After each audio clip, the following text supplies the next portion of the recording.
예, 오늘 말씀 시작하겠습니다. 기도 빨리 끝내주셔서 감사하고, 오늘은 제가 할 얘기가 많은 줄 아시고 우리 집사님이 딱 맞는 아주 농도 짙은 여운 있는 기도를 해주셔서 감사합니다. 오늘 제가 드릴 말씀은 아주 드린 재물의 감사와 행복 세 번째 시리즈인데요. 오늘은 바울에 관한 얘기를 좀 하겠습니다. 대부분이 아마 복습일 거예요.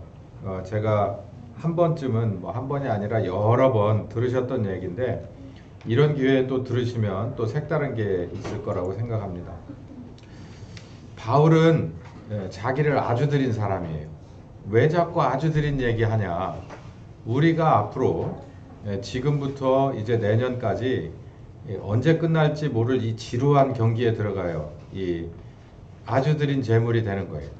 그래서 처음에는 초대교회 교인들을 말했죠. 그 사람들이 어떤 사람들이었는데 어떻게 바뀌어서 하나님의 뜻대로 됐다.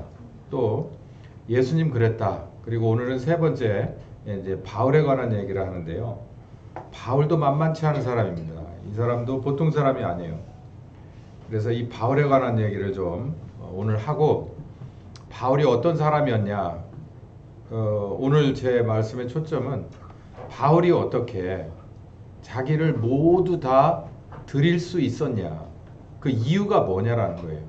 그 뭔가 이유가 있어야 그렇게 하잖아요. 멜없이 그럴 수는 없죠.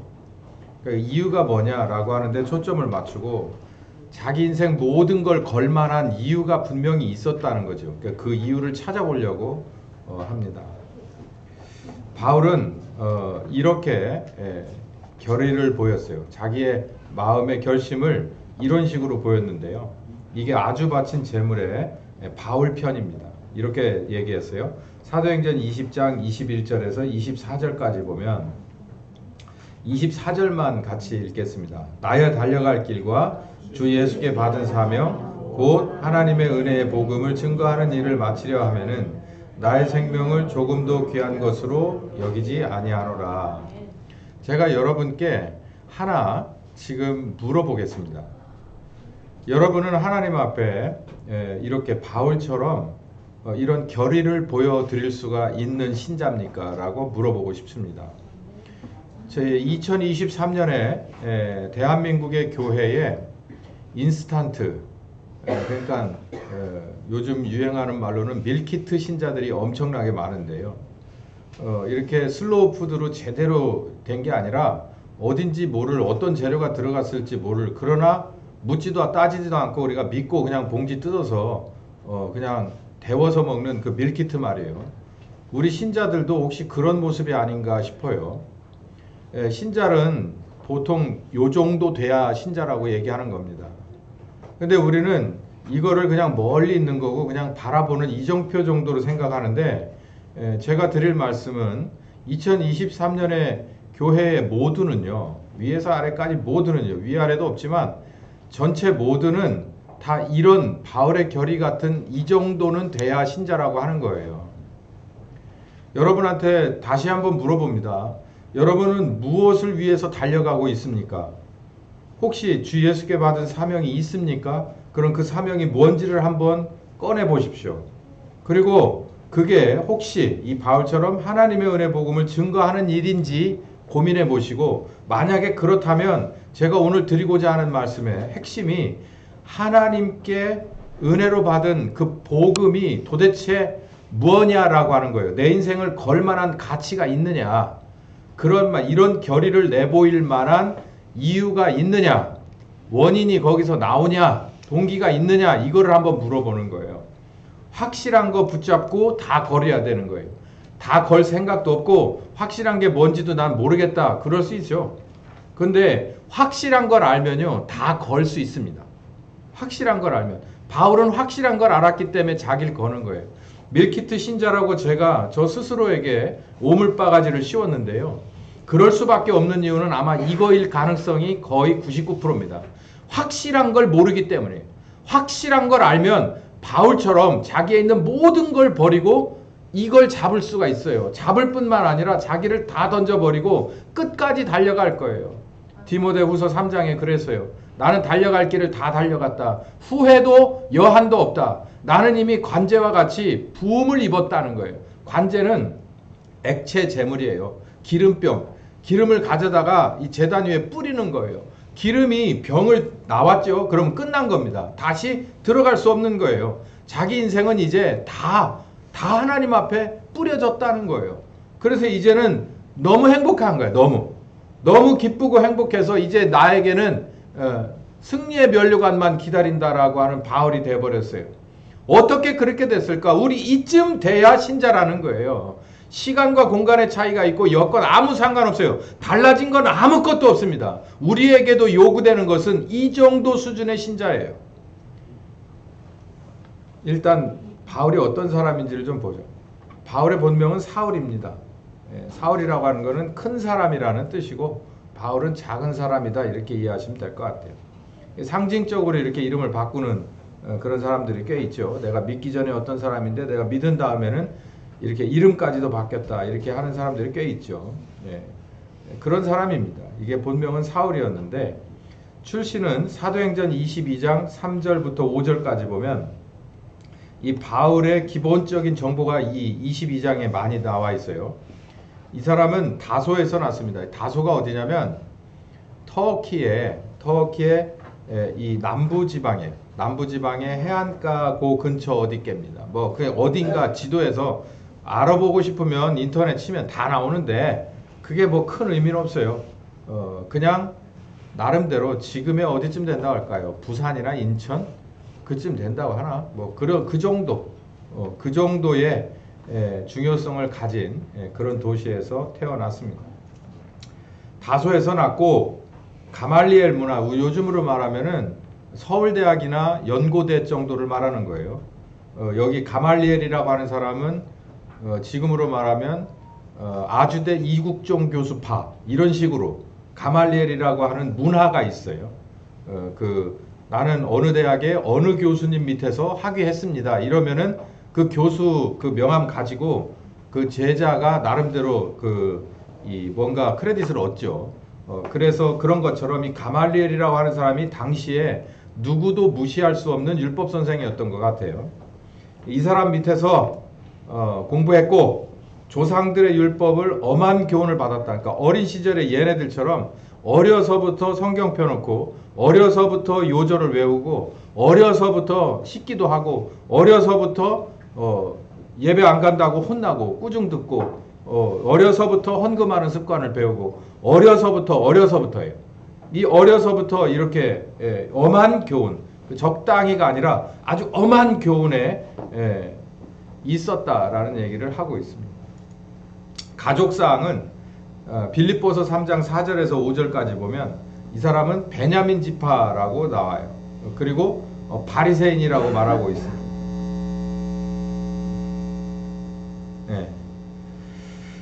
베냐민 지파, 당시에는 이스라엘의 12지파 중에서 베냐민 지파를 쉽게 볼 수 없는 지파고요. 이 바리새인이라고 하는 건 요즘으로 말하면 뭐랄까요? 이 당시에는 공화국이 아니잖아요. 이 신정국가예요. 그래서 신정국가에서도 이렇게 종파가 나뉘어 있는 건데 요즘으로 말하자면 민주당이냐 국힘이냐 이렇게 놓고 보면 될 것 같아요. 그 중에서 바리새인 같은 경우는 굉장히 뭐라 그럴까요? 보수적인 입장에 서 있는 사람들이었다. 그 중에 그런 가문에서 태어나서 그런 가문의 교육을 받고 그리고 그런 가문에 연결된 학교에 가서 좋은 교수님한테 학위를 공부하고 학위를 취득한 이런 사람 뿐만 아니라 더 나가서 어떤 사람이냐면 율법과 신앙은 이 사람이 이 정도의 어린 시절과 이 정도의 학창 시절과 그리고 어떤 청년의 시절을 갖고 있었냐면 교회를 핍박하고 율법의 의로는 흠이 없는 사람이다. 이 바리새인들이 주장하는 게 그거거든요. 율법이 최고다. 율법을 잘 해석해서 율법을 지키는 것이 하나님의 나라인 이 바로 이스라엘을 견고케 하는 것이고 우리가 복받고 자손 대대로 하나님의 뜻이 이루어지는 것이다. 이렇게 생각하던 사람들이에요. 뭐 겉으로 들으면 전혀 문제될 게 없지만 이들의 속이 썩었기 때문에 예수님이 그걸 지적한 거죠. 그래서 이 사람은 활동하는 사람, 행동하는 그런 바리새인이었는데 그 행동하는 그 타겟이 그 당시에 교회를 핍박하는 거였어요. 예수가 그리스도라고 증거하는 사람들을 핍박하는 거예요. 그 무리들을 모두 고발하고 그 무리들을 모두 체포하고 그 사람들을 법정에 넘겨서 처벌을 받게끔 하는데 배후 조종자였어요. 현장 책임자. 이 영장을 들고 가서 밑에 있는 군졸들을 이렇게 지휘하는 그런 지휘관이었습니다. 어디까지 자기는 이랬냐면 이 도를 핍박하는, 그러니까 교회를 핍박하는데 사람을 죽이기까지 했다. 여기서 이 사람을 죽인다는 이 사람은 누구였냐면 바로 스데반을 말하는 거예요. 스데반이 참 진짜 이런 식으로죠. 그 사람들이 모여 있는데 그 사람들이 모두 돌을 들어서 때렸어요. 그러니까 무슨 재판이고 뭐고 아무것도 없는 거예요. 그냥 자기가 할 소리를 했는데 그냥 돌로 그냥 때렸어요. 근데 그걸 못하게 막았어야 될 사람들이 그냥 놔두고 봤는데 그 중에 하나가 누구라고 말하냐면 본인이라고 지금 얘기하고 있는 거예요. 스데반 죽게 그냥 놔둔 사람이고 어떻게 보면 내가 그렇게 되기를 바란 사람이다 라는 이 자기가 고백을 하고 있는 거예요. 나머지는 어떤 사람이었을까요? 이 사람은 특이하게도 나면서부터 로마 시민권을 가진 사람입니다. 사도행전 22장에 보면 당시에 로마의 원래 부모 밑에서 로마의 영역에서 태어나지 않은 사람 중에서 식민지 사람 중에서 로마 시민권을 가질 수 있는 방법이 두 가지였던 것 같아요. 나면서 받는 방법이 있고 그리고 돈 주고 사는 방법이 있었던 것 같아요. 지금도 미국 시민권을 받는 방법이 두 가지 방법이 있습니다. 하나는 그 미국령에 어디서든지 거기서 그냥 애가 나면 그냥 걔는 그냥 무조건 받는 거예요. 그걸 속지주의라고 말하죠. 그렇지 않고 받으려면 험난합니다. 이제 어떤 식으로든 미국에 가야 되고 어떤 식으로든 거기서 영주권 비자를 받아야 되고 그리고 거기서 충성을 다하고 맹세해야 시민권을 주죠. 뭐 지금이나 그때나 이 로마 시민권이나 미국 시민권이나 별로 차이가 없는데 이 사람은 나면서 받았대요. 나면서. 이 나면서 받았다는 얘기는 무슨 얘기냐면 이런 게 있어요. 나면서 미국 대통령을 출마하려면 자기가 외국의 국적을 가지고 있다 들어가서 미국 시민권을 딴 사람은 대통령으로 이렇게 자격이 없습니다. 거기서 본인 USA 한 사람들만 자격이 있어요. 그것처럼 이 나면서라는 것은 흠잡을 데가 없는 거예요. 로마 입장에서도 이 사람에 대해서 흠잡을 게 없어. 이 사람이 유대 혈족이고 바리새인이고 무슨 공부를 했는데 무슨 아테네 근처에서 공부를 한 게 아니라 뭐 가말리엘 문화에서 뭐 학위를 받고 이런 게 아무런 문제가 되지 않아요. 로마 입장에서 볼 때. 이 사람은 그냥 로마 시민이에요. 그냥 끝이야. 이런 사람이에요. 이건 뭘 말하는 거냐면 당시에 로마 제국 시대에 식민지 출신 사람으로서는 그 식민지 출신과 가문의 사람으로서는 A급이에요. A급. 더 이상 바랄 게 없는 거예요. 여러분 우리들 중에서는 대부분 이걸 상상도 안 되고 살아본 사람은 전혀 없겠지만 우리 일제 식민지 시대에 이렇게 여기다 갖다 오버랩을 시켜보면 이런 분이 있어요. 우리 그냥 들어서 우리 한 번쯤은 들어봤을 만한 스펙 이런 게 있잖아요. 나기는 어디서 났어요? 어떤 부모 밑에서 어디서 났어? 근데 이 집이 부여해가지고 식민지 시대인데도 유학을 일본 와세다 대학으로 보냈어. 뭐 이런 식인 거예요.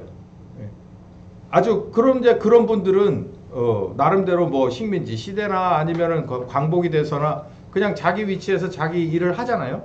그것처럼 바울은 자기가 처한 상황에서 자기의 그런 이 혈족의 출신 배경에서 최고의 A급 길을 걸어가던 사람이에요.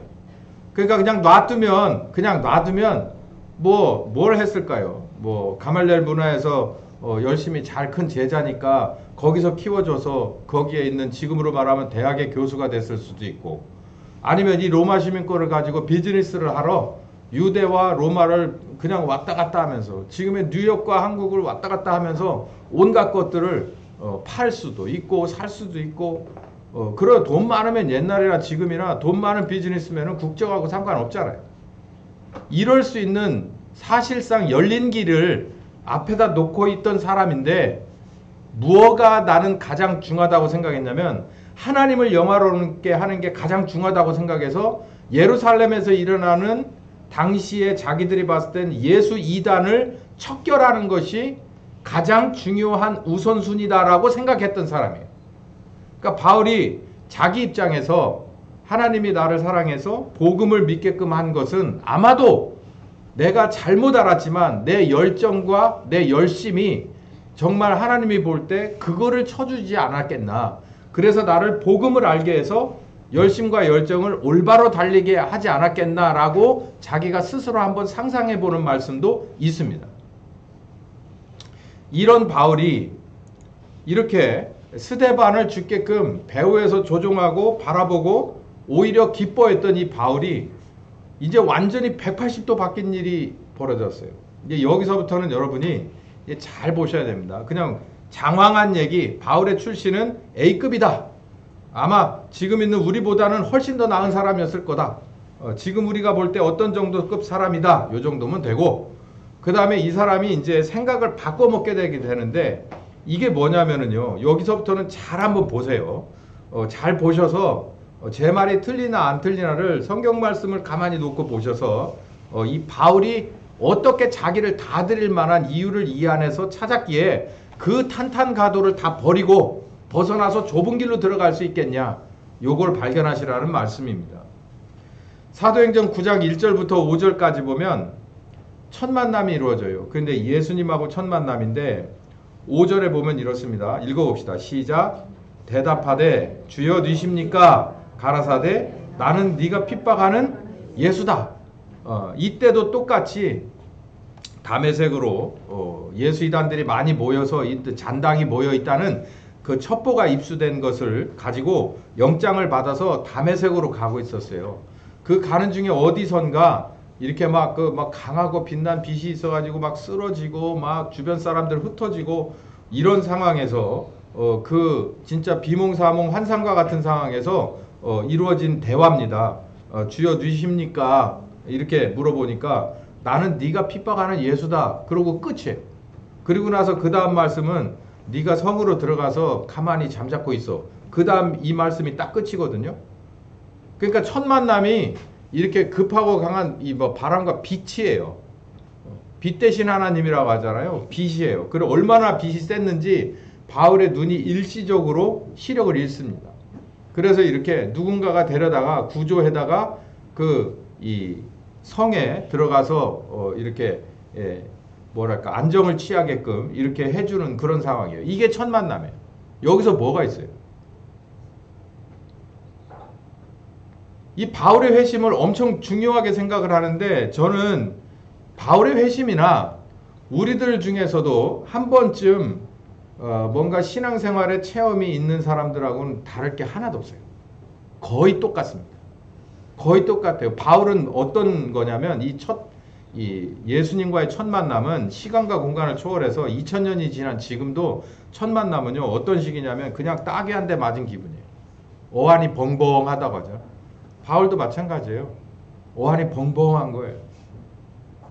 그러니까 아무것도 몰라. 이게 뭔 일인가? 내가 어디서 뭐가 날라와서 나 이렇게 맞았는지, 이런 충격을 받았는지 모르는 상황에서 얼마나 컸든지 시력을 잠시 잃어버렸어요. 자, 이렇게 바울이 회심했어요. 이거 가지고 회심이 됐을까요? 안 됐어요. 이거 가지고 자기 인생을 다 걸 수 있을까요? 아니라고요. 이건 아니에요. 그 다음으로 거듭남과 첫 비전, 이 사도행전 9장의 이 하반부에 보면은 이 아나니아라고 하는 사람이 하나 있었습니다. 이 사람이 성령께서 이 사람을 시켜서 바울을 치료해주고 바울에게 가서 앞으로 이렇게 너를 쓰시겠다고 하더라 라고 하는 비전을 전해줘라 라고 하는 얘기를 듣고 그 얘기를 와서 합니다. 여기 노란 그 형광 있는 데만 한번 읽어보죠. 시작. 이 사람은 내 이름을 이방인과 임금들과 이스라엘 자손들 앞에 전하기 위하여 택한 나의 그릇이다. 이게 바울을 그래서 불렀다는 거예요. 그래서 그 난리 지기고 돌아다니던 바울을 그 앞에 예수님이 나타난 거예요. 그러니까 목적을 두고 온 거예요. 저와 여러분도 분명한 목적이 있어요. 그걸 뭔지 우리가 발견을 못해서 그렇지. 그 목적이 뭔지도 다시 한번 우리는 이렇게 옛날 책장으로 되돌아가서 목적이 뭔지도 좀 고민해 봐야 되고, 그리고 그 목적에 나를 다 드리는 것이 정말 이 정도는 돼야 신자인데, 그게 하나님의 뜻인데 부르신 목적인데 우리가 그렇게 됐느냐라는 걸 반성하기 위해서 바울을 다시 한번 샅샅이 훑어보는 거예요. 아나니아가 와서 이 말을 전해주고 안수를 해줍니다. 그러니까 뭐가 충만했다고요? 성령으로 충만하게 하신다. 그리고 안수해주고 눈이 열리고 성령 충만했다는 거예요. 여기서도 뭐 사실 하나 정도 팁을 알 수가 있는데, 거듭나고, 그러니까 회개하고 복음을 믿어서 거듭나게 되면 성령께서 오십니다. 여기도 똑같은 공식이에요, 공식. 그러니까 회개하고 복음을 믿어서 내가 거듭나잖아요. 공식이라니까. 회개하고 복음을 믿으면 거듭나요. 그러면 성령께서 오셔요. 누구를 돌보기 위해서? 거듭난 이 영아를 돌보기 위해서 성령께서 오신단 말이에요. 이 바울도 똑같았어요. 똑같이. 그런데 비전이 확실했어요. 너는 이방인, 임금들, 그리고 이스라엘의 자손들 앞에 복음을 전하기 위한 내 그릇이다. 이렇게. 여기 보면 이방인 그리고 이스라엘 자손 이렇게 모두 복음을 전하게 하기 위한 거다라고 얘기를 했습니다. 그러면 여기서 바울은 자기를 다 드릴 수 있을까요? 복음이 뭔데? 아니 내 목숨을 다 드려? 내가 진짜 로마 시민권부터 시작해서 우리 집안의 가문과 내 학력과 내가 가지고 있는 전화번호가 얼마나 좋은 번호들이 많은데 이걸 어떻게 다 버려요? 오히려 그 사람들에게 나는 나쁜 사람과 죽일 사람이 돼서 반대편에 설 수 있어. 근데 여기 이 안에 그럴 만한 이유가 있어요? 여러분 이렇게 생각하지 마세요. 이방인과 임금과 이스라엘 자손들과 내가 복음을 전해야 돼. 하나님이 선택한 그릇이야. 요거 하나 가지고 불끈 들고 일어나는 사람들이 있습니다. 예. 그거 오래 못 가요. 왜냐하면 뭘 전해야 될지 모르잖아요. 뭐 어안이 벙벙하신 것 같은데 이게 보내지 않았는데 보내는 사람들 여기서 일어나요. 그 얘기를 왜 하려고 하느냐면 여기 끝에 한번 보세요. 20절 읽어봅시다. 시작. 즉시로 각 회당에서 예수의 하나님의 아들이심을 전파했다. 요 뒤에 어떤 얘기가 나왔는지는 여러분 아시죠?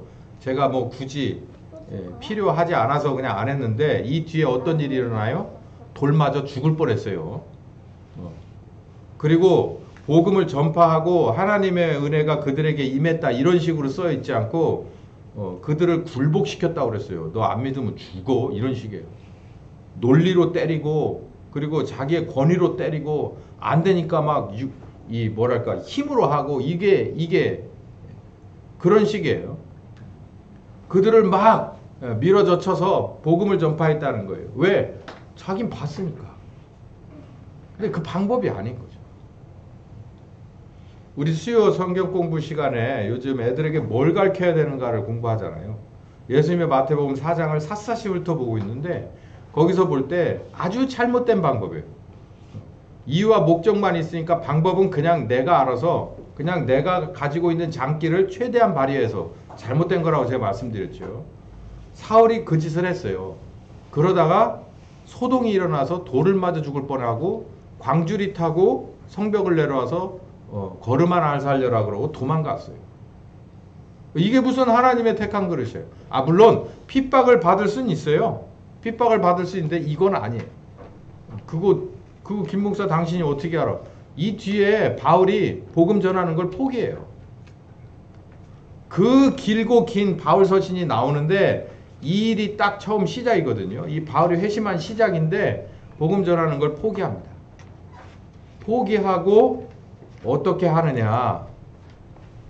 로마서 1장에 보면 이 바울이 눈치가 빠른 사람이에요. 예, 우리도 눈치가 빨라야 돼요. 이게 예수를 믿는 것도 눈치가 빨라야 이게 좋습니다. 바울이 로마서 1장에 이런 단서를 남겼어요. 뭐라고 말하냐면 이게 로마에 있는 교회에게 편지를 쓰면서 자기가 얼굴 대 얼굴을 보면서 가르쳐주고 싶고자 하는 욕망을 얼마나 가득 찼는지 편지를 먼저 보내요. 편지를 먼저 보내서 그러니까 요즘으로 말하면 뭐라 그럴까요? 내가 어디에 예를 들어서 뭐 미국에 있는 어느 교회에 한인교회에 설교를 하러 부흥 집회를 가야 되는데 초청은 벌써 1년 전에 들어왔는데 가야 될 길이 한 2번 정도 미뤄지고 한 3번째쯤 이제 갈 수 있겠구나라고 생각했을 때 이메일을 쓰는 거예요. 제가 이메일을 쓸 때 내가 가고 싶었는데 처음 계획 때부터 얼마나 가고 싶었는데 이렇게 하다 보니까 이렇게 미뤄지고 저렇게 미뤄져서 참 마음이 안타깝다. 내가 여러분에게 이번에 꼭 3번째 기회를 얻어서 가게 된다면 당신들에게 뭔가 특별한 것을 전해주고 싶다. 그것 때문에 나는 1년을 얼마나 참고 기다렸는지 모른다. 이런 얘기를 지금 여기다 편지를 쓴 거예요. 그래서 이제 중심되는 얘기가 뭐냐면 어찌하든지 이제 하나님의 뜻 안에서 너희에게로 나아갈 길을 얻기를 구하노라. 내가 너희 보기를 심히 원하는 것은 여기 보면 무슨 신령한 은사가 있다는 거예요. 자, 여기만 읽어봅시다. 15절 시작. 그러므로 나는 할 수 있는 대로 로마에 있는 너희에게도 복음 전하기를 원하노라. 복음을 로마에 있는 교회가 모르는 게 아니에요. 아니 로마에 있는 교회인데 교회가 복음도 없이 뭐예요? 그러면 교회도 아닌 거지. 그냥 모임인 거지. 이 사람들 예수가 그리스도라고 하는 것 증거 뭐 전한 거 다 들은 사람들이고요. 그것이 내 마음속에 뭔가 경험이 있고 뭔가 체험이 있어서 모인 사람들이에요. 이게 교회라니까. 근데 뭔가 당신들이 아는 것보다 이걸 더 뭔가 부족한 2%를 채워줘야만 하겠다는 이 열정이, 이 열망이 바울을 이 편지를 쓰게끔 했어요. 굳이 이 편지를 몰랐어요. 근데 정말 성령께서는 이게 하나님의 한순계 뭐냐면 바울의 그 열정이 넘쳐 흘러서 쓴 이 편지가 없었다면, 지금 우리에게 로마서가 없었다면 우리는 정말 큰일 날 뻔한 거지. 큰일 날 뻔. 그러니까 여러분 이거 가만히 잘 생각해야 될 게, 우리가 써서 남기는 것도 중요하고 요즘 같으면 동영상도 있고 뭐 별거 다 매체가 많잖아요. 내가 뭔가 배우고 깨달은 것에 관해서 쓰는 습관도 있고, 내가 뭔가 배우고 깨달은 것에서 누군가를 가르칠 때 내 교환과 그리고 이런 것들을 잘 정리해서 남겨두는 것도 좋은 게 뭐냐면, 세월이 흘러도 이 복음은 변하지 않거든요. 세월이 흘러도 진짜 이 순수한 이 복음은 시간이 지나면 지날수록 더 맛이 나는 거고 빛이 나는 거예요. 이 바울의 이 로마서는 정말 주옥과 같은 말씀입니다. 이 열정이 남겨놓은 길지 않은 이 서신 하나가 우리에게는 정말 어마어마한 단서가 되는 거예요. 내 신앙의 부족한 점을 온전하게 채울 수 있는 말씀이 이 안에 들었고, 더 나아가서 제가 여러분께 말씀드리고자 하는 바울이 자기의 탄탄가도를 벗어나서 길도 없는 방향만 딱 찍어놓고 내비도 없고 아무것도 없는 그 길을 들어설게끔 동기를 부여해준, 원인을 제공한 것이 이 안에 들었더라는 얘기죠. 네. 갈라디아서 1장에 보면 아까 말씀드렸죠. 광주리 타고 도망가서 어떤 일이 있었냐면 바울이 큰 충격을 받았을 거예요. 말하나 마나. 야, 나는 하나님을 봤어. 예수님이 부활한 그 예수님을 나는 빛 가운데서 만났어. 그분은 살아있어. 그분은 우리의 그리스도야. 이렇게 전할 수 있었던 게 왜냐면 바울은 모든 준비가 끝났어요. 율법에 관한 한 거의 외우고 있는 사람이에요. 율법의 결론은 뭐냐면 그리스도입니다. 하나님의 기름 부음을 받은 자가 세상에 와서 하나님의 나라를 펼쳐낼 것이다. 이게 바로 율법, 모든 구약의 결정체거든요. 결론이에요. 그런데 바울은 나사렛 예수는 아닐 거라고 생각을 한 거예요. 근데 진짜 자기가 잘못 생각했고, 나사렛 예수가 구약의 모든 선지자들이 말했던 바로 그 그리스도야라는 확신이 생기니까 바울은 더 이상 공부할 게 없었어요. 무슨 예수가 그리스도라고 하는 것을 이론적으로 더 배울 필요가 없었다고. 이미 다 말씀을 다 알고 있는, 공부 많이 한 사람이잖아요. 그러니까 율법에서 그 핵심 배터리를 나사렛 예수 그리스도로 집어넣기만 하면 이 모든 자기가 배운 성경은 다 완성되는 거거든요. 그러니까 막 욱박질러서 굴복시켜서 복음을 전한 거예요. 근데 그 방법은 아닌 거예요. 그러니까 바울이 얼마나 충격을 받았겠습니까? 이걸 어떻게 하면 좋을까? 아마 한 3일 정도는, 최소한 3일 정도는 밥 못 먹었을 거고, 아마 30일 정도는 잠을 못 잤을 거예요. 거의 사람이 정말 이상해졌을 거예요. 왜냐면 이 사람의 열정이 적당한 사람이 아니에요. 그냥 어제 안 되면 오늘 하고 오늘 안 되면 내일 하지 뭐 안 되면 또 말고 또 언젠가 기회가 있겠지. 이런 사람이 아니라니까. 이거 안 되면 끝장을 봐야 되는 이 몰입성이 어마어마한 사람이거든요. 그거 김 목사 소설 쓰지 마. 소설 아니라니까요. 여기 한번 보세요. 갈라디아서 1장에 보면 갈라디아 교회를 이렇게 혼냅니다. 세상에 이렇게 저도 이런 식으로는 안 하거든요. 근데 이런 말씀을 여기에다가 이 편지를 썼어요. 그리스도의 은혜로 너희를 부르신 이를 이같이 속히 떠나 다른 복음을 좇는 것을 나는 이상하게 생각한다. 뭐 여기까진 그럴 수 있다고 쳐요. 이것도 평범하진 않지만 여기 읽어보세요. 시작. 다른 복음을 전하면 저주를 받을지어다. 한 번요? 아니에요. 다른 복음을 전하면 저주를 받을지어다. 여기서 우린 뭘 알 수 있냐면 도 아니면 뭐예요. 바울이 옳다면 완전히 뭐고요. 바울이 틀렸다면 이 사람은 완전히 이 목사도 아닌 거예요. 근데 바울은 자신 있게 뭐라고 그러냐면 내가 전한 복음 이외에 다른 것을 너희들에게 전했다? 그건 가짜야. 그냥 이럴 수 있어요. A라고 하는 목사가 어느 교회에 있다가 어디를 잠깐 가는데 누굴 대타로 세워놨어요. 근데 그 사람이 와서 얘기하는 게 자기하고 틀렸다 그래가지고 이렇게 질책하는 정도 수준이 아니에요. 바울은 이 자기가 없는 사이에 갈라디아 교회에 전한 복음의 이 틀린 점을 다 알고 있었어요. 이 뒤에 갈라디아서 이 후반부로 보면 바울이 중점을 두어서 다시 고쳐주고 다시 세워주는 게 그 갈라디아 교회에 전한 잘못된 복음의 핵심이에요. 이제 오늘은 갈라디아서를 강의하는 시간이 아니니까 갈라디아서 1장만 보면 바울의 중심이 어떤가를 알 수 있단 말이에요. 바울은 뭔가를 특별하게 알고 있었어요. 뭐를 할 만한. 여기서 남에게 저주를 하겠다라고 그렇게 손가락질을 해버릴 만한 이런 특별한 뭔가가 있었어요. 마음에. 그래서 로마서 1장에도 나는 특별한 뭔가를 너희에게 은사로 나눠주고 싶다라고 얘기해서 얼마나 가고 싶은지 몰라. 내 마음은 지금도 너희들 가운데 있어. 이렇게 편지를 쓴 거예요. 바울은 뭔가 아는 게 분명해요. 우리 이것도 알아야 될 필요가 있습니다. 오늘 제가 여러분께 다 알려드릴 거예요. 내가 전한 복음, 갈라디아 교회에 원래 바울은 가르쳐준 스탠다드가 있는 거예요. 내가 너희들에게 전한 복음은 사람으로 된 것이 아니다. 사람의 뜻을 따라서 된 것이 아니다. 제가 여긴 인용을 안 했는데 요한복음 1장에 보면 사람이 나는 방법이 세 가지가 있어요. 하나가 뭐죠? 혈통으로 나고, 두 번째 육정으로 나고, 세 번째 하나님의 뜻으로 나요. 거의 끝났습니다. 이제 정신 이제 깨시고 식사를 하셔야죠. 여기서 보면 제일 고등한 것이 제일 정말 이렇게 밑에가 뭐냐면 혈통, 그 다음에 육정, 그 다음에 사람의 뜻이에요. 근데 여기 보면 뭐라고 되어 있어요? 내가 여러분에게 전한 복음은 사람의 뜻을 따라서 된 것이 아닙니다. 사람의 뜻이 나름 최상의 고등한 거거든요.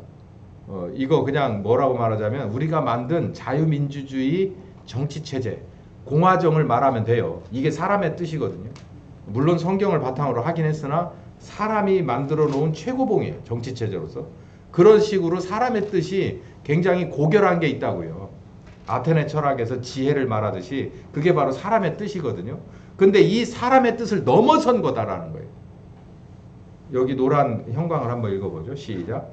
이는 내가 사람에게도 받은 것이 아닙니다. 배운 것도 아닙니다. 배운 거 많고요. 사람도 많이 알아요. 오직 누구? 예수 그리스도의 계시로 말미암은 것입니다. 라고 얘기를 하잖아요. 바울은 예수님의 동시대 인물이긴 하지만 예수님을 통해서 한 번도 공부한 적이 없어요.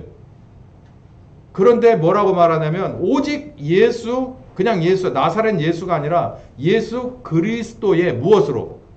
계시라는 거예요. 계시는 직접 말하는 겁니다. 직접. 이 누굴 통하는 게 아니라 직접 말해주는 것을 계시하는 거예요. 예수께로 나는 직접 받은 것이다. 우리 요즘 주의 만찬할 때 읽는 둥 마는 둥 하잖아요. 바울이 주의 만찬도 뭐라고 써놨어요? 이건 누구께 받은 것이다는 거예요. 주께 받은 것이다 라고 얘기하잖아요. 바울하고 예수님하고는 일면식이 없다니까. 그냥 서로 간에 간접적으로 아는 이단의 괴수야. 척결의 대상이야. 공공의 적이지. 이 정도 수준인데 바울이 얼마나 바뀌었으면 도대체 무슨 일이 있었으면 주께 받은 것이니 이것도 직접 내가 예수 그리스도께 받은 것이다. 그래서 여러분에게 전했던 것입니다. 라고 말해요. 이거를 흐려놓는다? 오염시킨다? 저주를 받으라고 얘기해요. 이렇게 매너 없는 사람이 아니에요. 앞뒤 분간 못하는 사람이 아까 말씀드린 대로 수준 높은 사람이에요. 수준 높은 사람. 그런데 이렇게 얘기할 정도라는 거예요. 자, 여기 보면 아까 사도행전 9장에 다메섹에서 예수님을 만나고 나서 정말 그 혼미한 가운데 예수님을 경험하고 그리고 다시 아나니아를 통해서 그 예수님이 나를 어떻게 쓰시겠고 나를 어떻게 그 길을 걸어가야 된다는 그 여정을 발견하고서 열심히 달려가려고 하다가 실패하고 돌아선 이 사람이 어떤 일을 했느냐면 여기 17절 보면 16절부터 읽어봅시다. 그 아들을 이방에 전하기 위하여 그를 내 속에 나타내시기를 기뻐하실 때 요건 언제일까요? 사도행전 9장의 다메섹을 말하죠. 내가 곧 혈육과 의논하지 않고 또 나보다 먼저 사도된 자들을 만나려고 예루살렘으로 가지 않고 그러니까 다메섹에서 광주리 타고 도망가서 체험하고 실패하고 도망가서 이 말이에요. 나는 예루살렘에 있는 베드로를 만나러 가지도 않고 다소에 있는 우리 어머니 아버지를 만나서 이 일을 어쩌면 좋습니까? 라고 상의하러 가지도 않고 대부분의 평범한 사람은 부모에게 가고 그리고 이 일에서 조언을 줄 수 있을 만한 선배들에게 가잖아요. 나는 그렇게 하지 않았다는 거예요. 오직 어디로 갔다? 아라비아로 갔다. 그리고 다시 돌아왔다. 몇 년 만에? 3년 만에 내가 게바를 신방하려고 예루살렘에 올라갔다. 그러니까 우리는 이걸 편의상 뭐라고 그러냐면 바울의 아라비아 3년이라고 말해요. 그러니까 이 다메섹에서 예수님을 체험하고 그리고 비전을 받고 뭔가를 하려다 실패하니까 이 사람이 어디로 갈 수 있었냐면 두 군데로 대부분 일반적이에요. 집으로 가서 부모에게 있었던 기가 막히고 코가 막힌 일을 얘기하고 나 앞으로 어떻게 하면 좋아 라고 상의할 수 있어요. 근데 안 했어요. 그러고 나면 부모야 어차피 예수님 그리스도인지 모르니까 안 했다고 치고 어디로 갈 수 있었어요? 예루살렘으로 가서 예수님 믿는다고 모여있는 당시에 예루살렘 교회가 굉장히 틀이 잘 잡혀 있었으니까 물론 흩어지긴 했지만 베드로가 수제자라는 걸 알고 있으니까 베드로에게 가서 이게 도대체가 뭔 일이야? 라고 물어볼 수도 있었단 말이에요. 근데 안 갔어요. 왜 안 갔는지는 바울이 경험한 것들을 다시 보면 여기 보면 왜 안 갔다는 얘기는 없습니다. 왜 안 갔는지는 바울이 아라비아 3년 동안에 어떻게 변했는지 그 열매들을 샅샅이 훑어보면 이유를 알 수가 있어요. 그래서 바울의 편지는 대부분 어떻게 시작하냐면 이런 식이에요. 사람으로 말미암은 것도 아니고 무엇으로 말미암은 것도 아니라 오직 그리스도로부터 이런 얘기를 많이 쓰거든요. 그래서 바울은 이때 아는 거예요. 이 눈치 빠른 거예요. 사람으로 말미암아서 배울 수 있는 도가 아니다. 이거는. 예? 사람으로 말미암아 배울 수 있는 도가 아니다. 목사가 되는 것은요. 뭐 좋은 가정교육도 그리고 주일학교 교육도 필요해요. 그리고 또 필요하다면 가서 신학교 가서 3년 동안 그 이상의 그 신대원 교육도 필요한데 그건 사람에게 받는 교육이에요. 근데 그보다도 더 중요한 것은 바울은 이미 그걸 다 받은 사람이니까 하나님으로부터 직접 받는 교육이 필요하다. 그거 우리가 다 알고 있잖아요. 요한복음 17장 21절에 예수님이 우리에게 뭐라 그랬어요? 성령이 너희와 함께해서 우리와 함께 하신 너도 우리와 안에 하나가 되라는 얘기죠. 그 얘기예요. 바울도 이 과정을 겪었다 이 말입니다. 그래서 바울이 매일같이 어떻게 보면 구차한 변명을 계속 늘어놓는데 바울은 자기가 13번째 사도라고 스스로가 자칭 13번째 사도예요. 그거를 뭐 누가 뭐 베드로나 이런 사람이 직접 우리 12명이 아니라 티오 1명 늘려서 13명이야 라고 공인해 준 적이 없어요. 정확하게 공인한 적은 없어. 간접적으로 인정해 준 적은 있지만 우리들 중에 족보에 이 사도의 족보에 이 사람을 집어넣자라고 회의를 했거나 거기에 준하는 뉘앙스가 있는 말씀은 없어요. 근데 바울은 늘 편지를 쓸 때마다 그러냐면 난 13번째 사도라는 거예요. 나는 직접 부르심을 받은 사도라. 사도라는 얘기를 계속 편지에 첫머리에 쓰거든요. 그 제가 읽을 때마다 야이씨 너무 누추하다. 뭐 인정해 주든지 안 인정해 주든지 이 정도 깡다구고 이 정도의 결기면은 그러거나 말거나 하나님 앞에 가면 다 나을 거고 그냥 직선으로 가면 되지 맨날 이걸 썼을까? 예. 저는 왜 이걸 그렇게 썼는지를 제 스스로입니다. 이거 성경 말씀의 근거라기보단 제 스스로 소설을 이 상상력을 펼쳐서 이 사도라는 얘기를 자기가 계속 입에 붙일 수밖에 없었던 이유는 예수님을 직접 만난 사람들이 사도잖아요. 직접 만난 자기도 직접 만난 거예요. 자기도 직접. 무엇으로 만났을까요? 물론 담에색에서 환상 가운데 만나기도 했고 빛 가운데 만나기도 했지만 늘 그 예수님을 무엇으로? 영이신 하나님으로 사도들이 배운 것 어쩌면 그 이상을 배웠다는 거예요. 그건 누가 인정해 줄 수 있는 거냐면 우리도 인정 못하고 사도들도 인정 못하고 나중에 판이 끝나고 나면 예수님께서 인정해 주시고 그러니까 바울은 누굴 보고 달려간 사람이냐면 예수님만 바라보고 달려간 사람이에요. 그래서 자기는 사도다라. 네, 제가 그런 기억이 나요. 너무 누추해. 뭐 인정받든 못하든 나는 그냥 복음을 전하는 사람이야 라고 그냥 가지. 왜 말끝마다 사도 얘기는 해가지고 인정을 한 해 만에 많은 사람들이 구설수에 올랐을까. 이 말씀을 준비하면서 깨달아지더라고.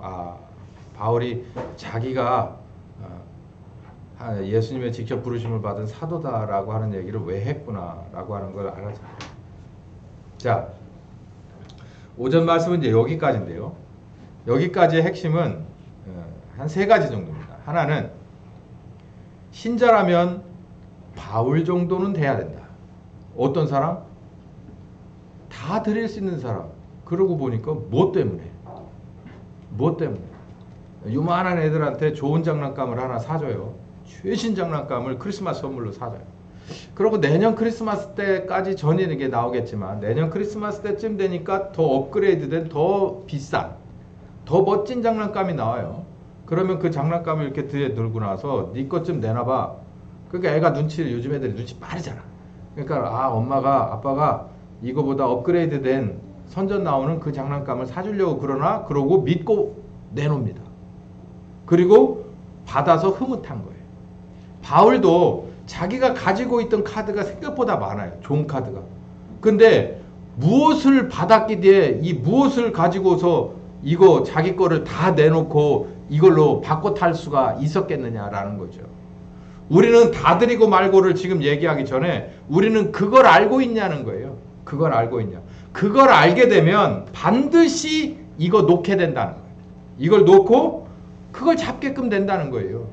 그 길에서 벗어나서 그냥 길이 없는 길을 만들어가며 가게끔 돼 있다는 거죠.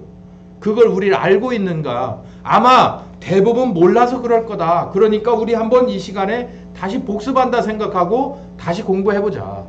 그리고 나서 결정하자. 이거 붙잡고 이거를 놓을 건지 내가 가진 것을 내놓고 이거를 잡고 이 길로 갈 건지 다 드리고 따라갈 건지. 그 가운데서 이제 바울을 얘기하는 겁니다.